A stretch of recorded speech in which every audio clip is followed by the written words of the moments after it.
Nouveau rebondissement dans la présumée affaire de corruption orchestrée par les Qataris. À quelques heures du coup d'envoi du Mondial 2014 le 12 juin, des documents accablant plusieurs responsables du football ont été publiés. Des documents qui tendent à prouver les accusations du Sunday Times.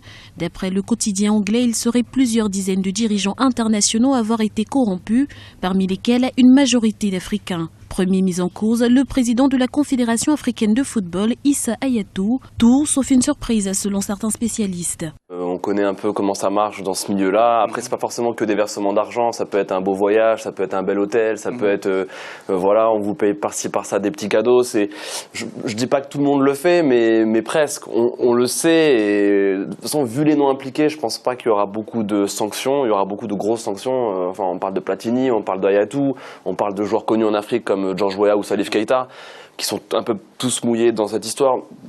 Bah, c'est une fatalité, c'est comme ça et on le sait, et que ce soit pour les Jeux Olympiques ou la Coupe du Monde, ça se passe comme ça. Si dans cette affaire nul n'est blanc comme neige, du Togolais Seye Menene au Trinidadien Jack Warner en passant par le Français Michel Platini, les spécialistes du ballon rond craignent que le football africain ne soit le premier à en pâtir. Malheureusement, l'avenir, vous demandez l'avenir du football africain, je crois que malheureusement, il en partira toujours plus que les autres parce que lui ne fait pas le ménage chez lui.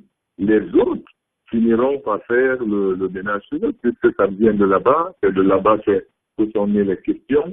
En Afrique, personne ne s'est jamais posé de questions sur rien du tout. Bon, là-bas, au moins, il se trouve toujours quelqu'un pour finalement poser les questions et on espère que les enquêtes menées là-bas qui pourront apporter un assainissement là-bas, pourront finalement nous aider, nous aussi, en Afrique. En se penchant sur les documents du Sunday Times, l'essentiel des dirigeants incriminés sont d'origine africaine. Un constat qui relance le débat au sujet de l'ampleur de la corruption dans les hautes sphères de l'administration sur le continent.